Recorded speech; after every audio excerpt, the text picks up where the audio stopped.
deuxième chose, d'attaquer l'Arabie Saoudite, c'est clair et net. C'est normal qu'elle attaque l'Arabie Saoudite. Parce que l'idéologie des frères musulmans, elle ne s'attend pas avec l'Arabie Saoudite. Et l'Arabie Saoudite, elle sait très très bien. Elle est en guerre avec Al-Qaïda. Elle est en guerre avec beaucoup de fanatiques et tout ça. Moi, je trouve indigne de sa part de parler de l'Arabie Saoudite, le lieu de destination des musulmans. Ce discours, responsable, l'imam Chalgoumi le tient tous les jours à ses fidèles de la mosquée de Drancy. Il est bien plus représentatif des musulmans de France que l'image donnée par quelques enragés. Oh, il a lu ça dans Pif Gadget ou pas? Bref, même la presse mainstream le dit de temps en temps ce que c'est au fond l'Arabie Saoudite et pointe le petit paradoxe de toute cette puante hypocrisie diplomatique générale et léonine. Bref, ce brave Chalgoumi condamne Tariq Ramadan parce qu'il serait dur un petit peu avec l'Arabie Saoudite, etc. L'Arabie Saoudite qui combat le terrorisme, il est traité comme ça. Combien de Saoudiens officiellement, mais je vous parle pas de la version conspirationniste, je vous parle de la version officielle, mais bon Dieu, mais combien de Saoudiens dans les avions du 11 septembre? Le financement des rebelles libyens, syriens par l'Arabie Saoudite qui clament sur toutes les télés des Émirats Bugs Bunny à quel point ils souhaitaient que la Libye disparaisse et que la Syrie disparaisse au plus vite. Ils n'ont pas d'intérêt dedans. Enfin mais bon Dieu, retour à la vidéo. Quoi qu'il en soit donc, après 15 secondes de vache, 30 secondes de mensonges boiteux, Caroline sélectionnera donc 12 secondes d'interview qui lui semblent aller dans son sens, à savoir que les conspis sont monomaniaques du 11 septembre et que point à la ligne. Écoutez bien, parce que même amputé des bras et des jambes, l'extrait laisse quand même penser que son propos sera un peu plus précis que cela et ira bien plus loin que la thèse de Caroline, puisqu'il dit « Au départ, je m'intéressais exclusivement au 11 septembre. Au départ, donc en toute logique, la suite de la phrase aurait évoqué, si elle n'était pas tronquée, ce qu'il en est aujourd'hui de ses centres d'intérêt et des autres thèmes et théories qui le préoccupent peut-être. Mais tout ça, on s'en fout. Le but, c'est pas d'enquêter sur quoi que ce soit ou de demander aux gens ce qu'ils pensent des choses. Le but, c'est de mettre en place les prémices bancales d'un syllogisme qui va sous-tendre tout ce documentaire et qui sous-tend d'ailleurs la majeure partie des argumentaires anticonspirationnistes. Ouvrez les guillemets. 1. La vérité officielle sur le 11 septembre est incontestable car elle est vraie. 2. Elle est contestée par des gens que nous appellerons complotistes. Conclusion A. Les complotistes se trompent à ce sujet. 3. Les décrétés mêmes complotistes doutent aussi d'autres choses. Conclusion B. Ils se trompent aussi. Et surtout, ils se trompent sur les sujets plus actuels, mais décrétés conspirationnisants, des guerres interventionnistes américaines et canichoricaines, bien sûr, impliquant des terroristes islamistes à mettre au pouvoir ou à déloger, selon les cas, il faut voir, et des intellectuels qui court-circuitent le quai d'Orsay pour ensemencer les pays désalignés ou mal alignés selon eux, à l'aide de débilos chariatiques pétro-reconnaissants a posteriori et chariato-burkanisants aussitôt que possible, pratiques bien sûr à rattaquer dans quelques années quand ce sera utile, qui font quand même, toute considération qui font que les mettre en place est au moins complètement con selon tout esprit impartial. Mais bien entendu, c'est pire que con. Bref, toute l'intention logico-coercitive de ce recours systématique et stratégique à l'iconographie du 11 septembre, du complot indémontrable, etc. 12 ans plus tard, alors qu'un tas de gens bien plus sérieux se permettent, excusez-les, de douter d'un tas d'autres choses qui n'ont rien à voir, eh bien, toute cette intention tient dans cette injonction de fond que nous rappelle Caroline, c'est-à-dire que nous pourrons parler de l'hypocrisie des justiciers pétroleurs, des OGM, du risque atomique et des Bilderberg quand vous aurez prouvé à Caroline Fourest et à ses camarades de foi que le 11 septembre était ceci ou cela et que la télévision le déclarerait haut et fort avec vous pour le corroborer, et ce, sur la base d'un communiqué de Washington, rapporté par l'AFP, comme contresigné par tous les membres accrédités de Halliburton, Boeing, Lockheed Martin et Bush-Laden Petroleum, c'est-à-dire que sans toutes ces signatures et ces cooptations, tout ce que vous pourrez dire à propos de n'importe quoi d'autre devra être considéré comme nul et non avenu. Donc, gros grotesque. Ah, j'ai été au Bilderberg. Enfin, allez, c'est le taser en position 1. C'est Ockrent contre Polony. On a compris la question. La réponse de Christine Ockrent. Je crois que vous avez, avec tout le respect que j'ai pour votre parcours professionnel, une vision un peu conspirationniste des choses. Variante, hein, avec Manuel Valls, interrogé au sujet de sa visite ou de ses visites au Bilderberg. Mais écoutez, là on est en position 2. Des gens comme vous, monsieur, prétendent qu'il n'y a pas eu d'avion dans les tours du 11 septembre. Les mêmes qui parlent du Bilderberg, les mêmes qui parlent du complot mondialiste, du siècle, etc., sont les mêmes comme vous, messieurs, qui posent des questions sur le 11 septembre. Donc notre entretien est terminé. Donc position 1 et 2, hein, c'est simple. Avant de parler de ça, de n'importe quoi, sérieusement, et en toute franchise, en toute transparence, puisqu'a priori il n'y a pas de mal à participer à ce truc-là, eh bien, il faut d'abord que l'interlocuteur qui pose la question prouve tout un tas de trucs et se dépêtre d'un tas de sujets dont il n'a simplement pas parlé, qu'il n'a pas évoqué, puisque ça n'avait aucun rapport avec la question posée sur le Bilderberg. Et puis, bien sûr, hein, en cas de problème, ampérage maximum. Est-ce que, non, vous êtes des gens qui se posent des questions qui, malheureusement, sont assez inquiétantes, surtout quand on est aussi jeune que vous. Et les mêmes qui se retrouvent dans ces groupes. Et c'est les mêmes qui, ensuite, je vous l'accorde, nient la Shoah. Donc, ah non, là. Punaise. Mais de quoi vous parlez tout ce temps que vous êtes? Faites un sondage si vous voulez, l'existence des chambres à gaz dans le club Bilderberg ou dans le World Trade Center. Enfin, je crois que tout le monde est d'accord qu'il n'y en avait pas dedans et que donc ça n'a strictement rien à voir un sujet avec l'autre. Mince, je m'égare, mais dans ce pays, il me semble qu'il y a une loi qui interdit de réviser ceci ou cela.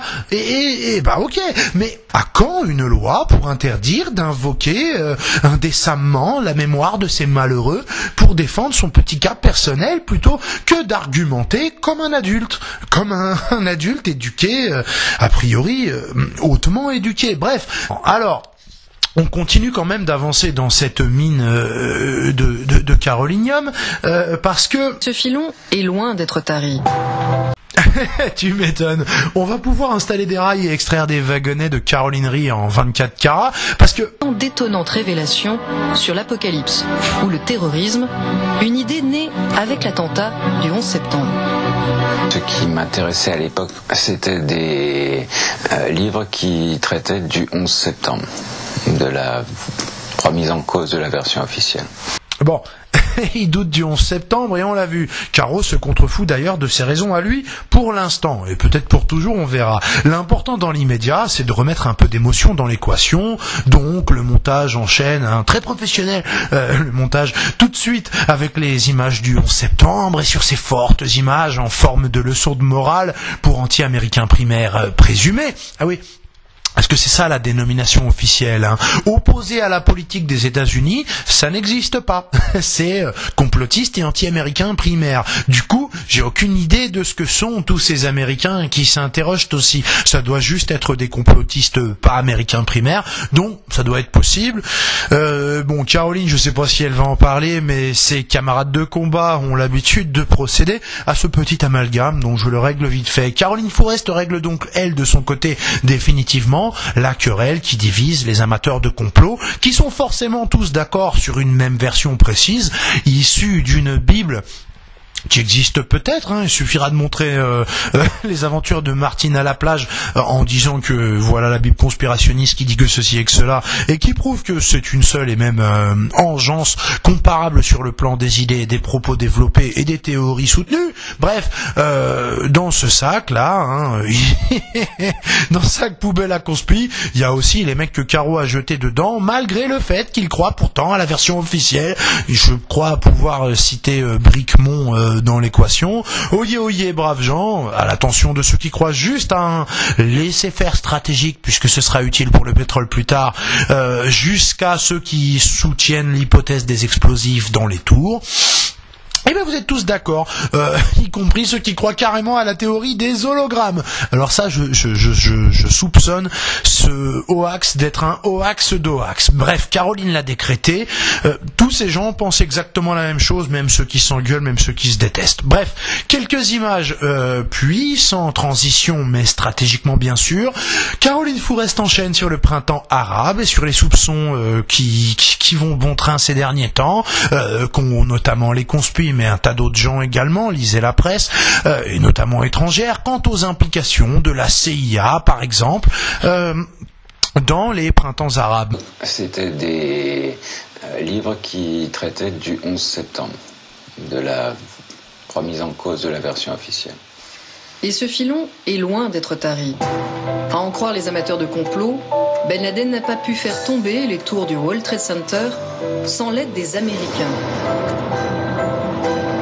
Pas plus que les Arabes n'ont su déclencher le printemps arabe sans l'aide de la CIA. Mieux, les Américains auraient exagéré le danger terroriste, mais miseraient maintenant sur d'authentiques djihadistes pour remodeler le Moyen-Orient. La logique de ces récits, la CIA serait capable de tout pour déstabiliser le monde comme au temps de la guerre froide.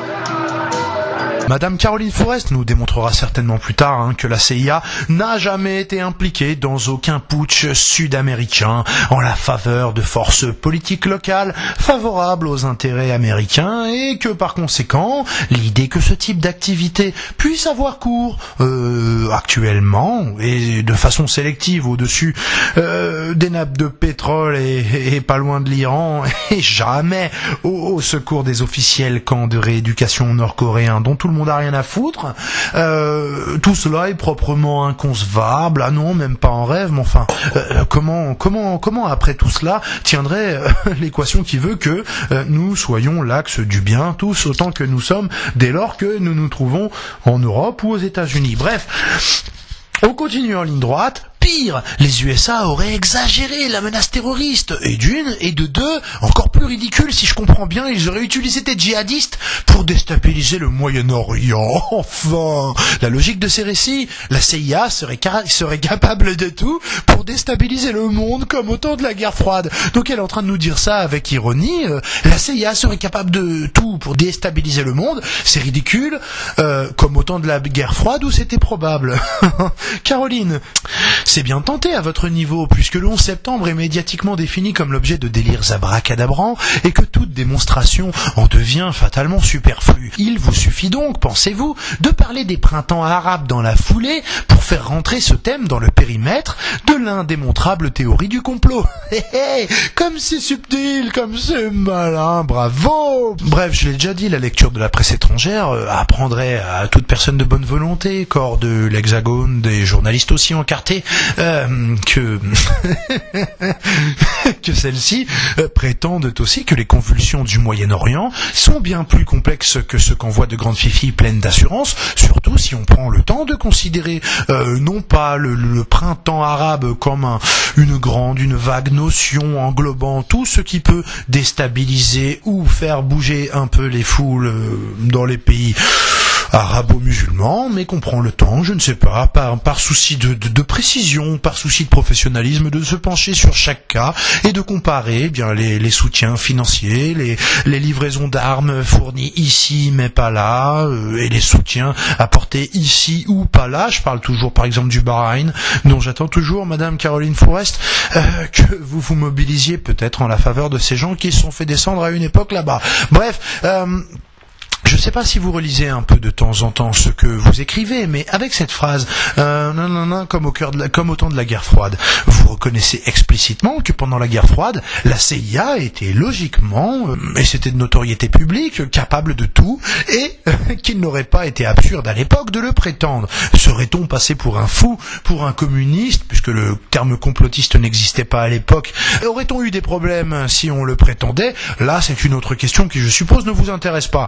Mais votre haute érudition en histoire contemporaine vous permet de nous rassurer. La guerre froide étant officiellement finie, la Russie et les États-Unis, la Chine au passage, n'ont de fait plus aucune rivalité stratégique ou que ce soit et jusqu'à nouvel ordre. Donc la CIA s'en est retournée à l'observance stricte d'une doctrine barbapapesque mêlée d'éthique et de transparence. Promis juré. Donc tout ça c'est fini.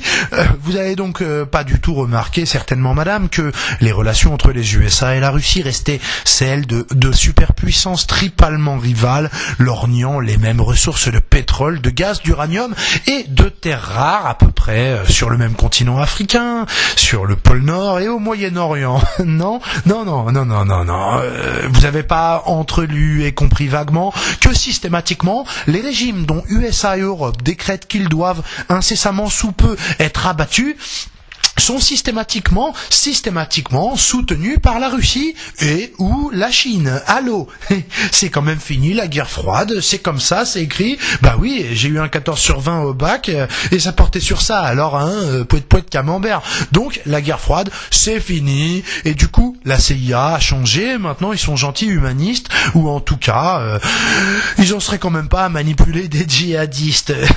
Ah bah non, pas ça. Ah, oh, mais c'est qui cette frimousse souriante? Tiens, c'est Osama Ben Laden, coucou. C'est l'époque où en fait les journaux titraient comme quoi c'était un combattant de la Freedom Burger face à la menace de la communisme et que c'est Moudjahidine de la liberté de mon cul, blablabla. Donc il a l'air sympa, il a vraiment l'air sympa. Mais comme on vous l'a dit, plus rien n'oppose les USA à qui que ce soit, plus de guerre froide, donc plus de manipulation de gros tarés de cet acabit. À la CIA aujourd'hui, il se limite donc à brûler des cierges en priant pour que le Chavez dégage d'au-dessus du pétrole et du gaz américain qui, malencontreusement, encore une fois, sont mal placés. Ils sont sous le Venezuela, l'Irak, l'Iran, l'Afghanistan et la Libye. Enfin bon, bref. J'oubliais, le seul pays qui pratique la prédation d'hydrocarbures, c'est la Russie. Excusez-moi, pardon, j'oubliais le scénario le plus vraisemblable et le plus vu à la télé. Le bien, le mal, tout ça. Bah, excusez-moi, j'arrive pas à m'y faire à ces conneries. Vu que c'est exactement ça, comme ça qu'on me racontait les histoires quand j'avais 4-5 ans, j'arrive pas à m'y faire aujourd'hui que j'en ai tellement plus. Bref, revoilà donc le fourestement prétendu prophète de l'apocalypse, Arnaud Mansouri. Il a le droit de rajouter quelque chose, lui? Bah pas longtemps alors. Certains militaires américains, mais au plus haut niveau de commandement, le JCS, le comité des chefs d'état-major, avait des plans pour une attaque préemptive contre l'Union soviétique, nucléaire donc, une attaque nucléaire qui aurait fait 140 millions de morts. On est c'est plus de la paranoïa, là, c'est de la psychopathie. Mais qui est parano dans cette affaire? D'accord. Alors quoi? C'est absurde. Enfin, on va sûrement comprendre que oui, bien entendu, par la suite. Mais bon, d'ici là,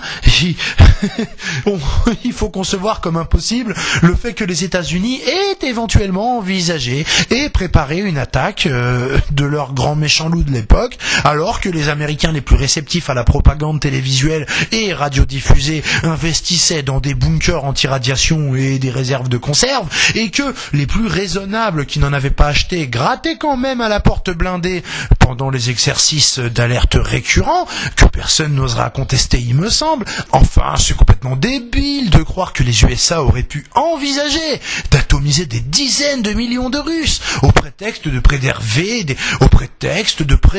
ou de faire semblant ou de prétendre sauver des millions d'Américains d'être eux-mêmes atomisés, même à une époque où, rappelons-le, il n'était question que de ça. Ben Laden, Toufik Le Borgne, rien du tout. Ça parlait guerre nucléaire à l'époque. Mais non, c'est absurde. A priori, le fait de prétendre que les États-Unis aient envisagé d'atomiser la Russie, ça vaudrait expertise psychiatrique et en tout cas évaluation de crédibilité de ce monsieur Mansouri et bien entendu de ses bouquins, puisque c'est impossible qu'ils aient envisagé un truc pareil. Enfin, comment ça Hiroshima? Mais non, ça n'a rien à voir. C'est pas du tout le même contexte. Déjà, le Japon, c'est une nation qui pouvait pas se défendre et qui pouvait pas atomiser les States. Donc ça n'a rien à voir.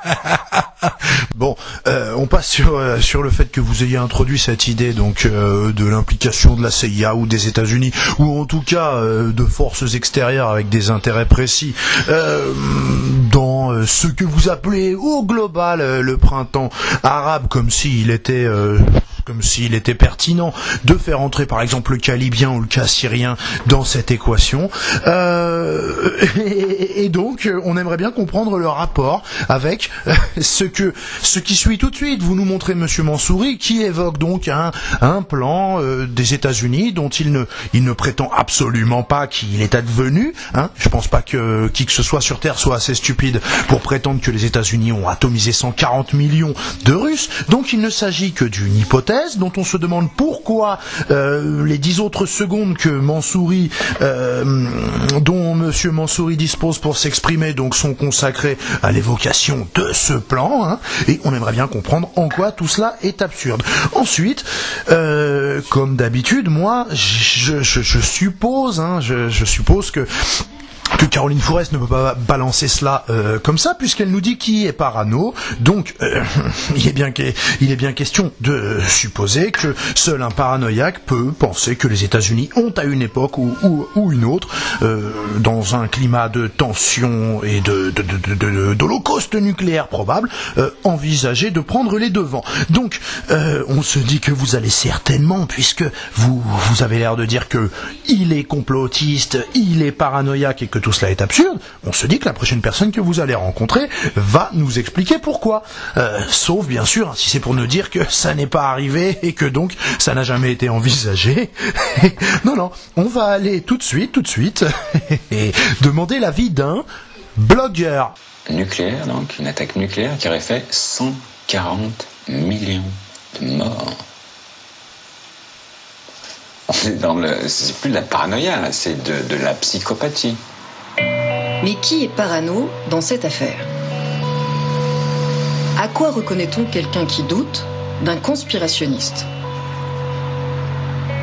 J'ai rendez-vous avec un blogueur qui a l'habitude de se poser toutes ces questions. Rudi Reichstadt. Il anime un site entièrement dédié à l'étude des conspirationnistes, Conspiracy Watch.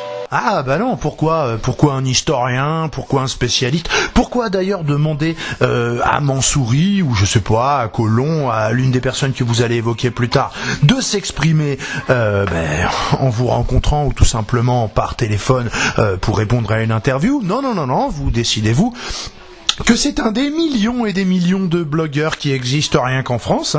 Il me semble que si vous publiez des photos de votre chat avec divers chapeaux et costumes en Père Noël pendant la période de Noël, vous êtes un blogueur aussi. Donc il me semble que même si vous avez un blog d'extrême droite, vous êtes un blogueur. Même si vous êtes Caroline Fourest et que vous en ouvrez un, vous êtes une blogueuse. Donc un blogueur, ça veut pas dire grand-chose. Alors pourquoi avoir choisi ce blogueur? N'est-il que blogueur? Est-ce sa seule compétence d'animer Conspiracy Watch? En tout cas, c'est votre copain Rudy. Donc on ne sait pas où vous l'avez rencontré. A priori, il aura beau ne jamais aborder cette histoire-là que vous reprochez à Mansouri du plan de plan préventif de désintégration de 140 millions de Russes. Il ne va en rien nous aider à comprendre pourquoi tout cela est absurde. Non. Donc on se demande vraiment qu'est-ce qu'il fout là? Alors c'est comme d'habitude, je sais pas, cherchons un petit peu. Mais il est pas que... dis donc, il est pas que blogueur ce type-là finalement. Il est également intervenant dans une revue très engagée, très intéressante, qui s'appelle Pro-Choix.